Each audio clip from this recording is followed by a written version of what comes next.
કેટલા સભ્યો છે અત્યારે? હું એક જ છું ભાઈ. એક જ છો? હા, એક જ. અને આ મકાન? બીજાનું મકાન, મારે નથી મકાન. અચ્છા, તો તમારે મકાન પણ નથી.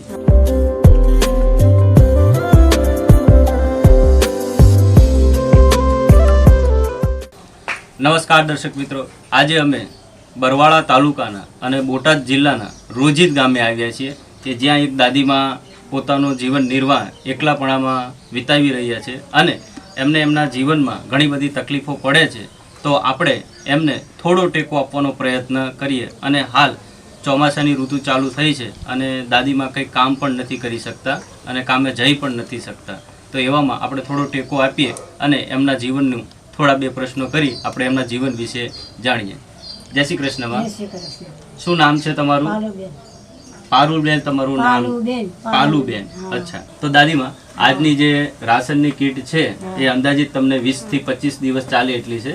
તો એના દાતાશ્રી તરીકે ધંધુકા તાલુકાના રંગપુર ગામના હા. લાલજીભાઈ સાકરિયા દ્વારા આપવામાં આવી છે. તો તમે એમને કંઈ બે શબ્દ કહેશો? અમને ગીફ આપી, તમારું ભગવાન સારું કરશે અને તમને સુખી રાખે ભગવાન. એ ભગવાન તમને સુખી રાખે ભાઈ. આવો ને આવું ગીફ આપતા રહેજો, અમારે ગરીબ માણસને સુખી રાખજો. સરસ.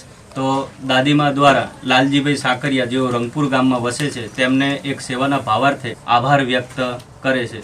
ઓકે મિત્રો, તો તમારો સાથ સહકાર અમને પણ જરૂરી છે, એટલે અમારી જીવ મૈત્રી સેવાને લાઇક, શેર અને સબસ્ક્રાઇબ જરૂરથી કરજો. તેમજ અન્ય જગ્યાએ ફોરવર્ડ કરી અમારા મેસેજને એક સેવા સ્વરૂપે પ્રસ્તુત થાય એવો અમારો પ્રયત્ન છે. જય શ્રી કૃષ્ણ. જય શ્રી કૃષ્ણ.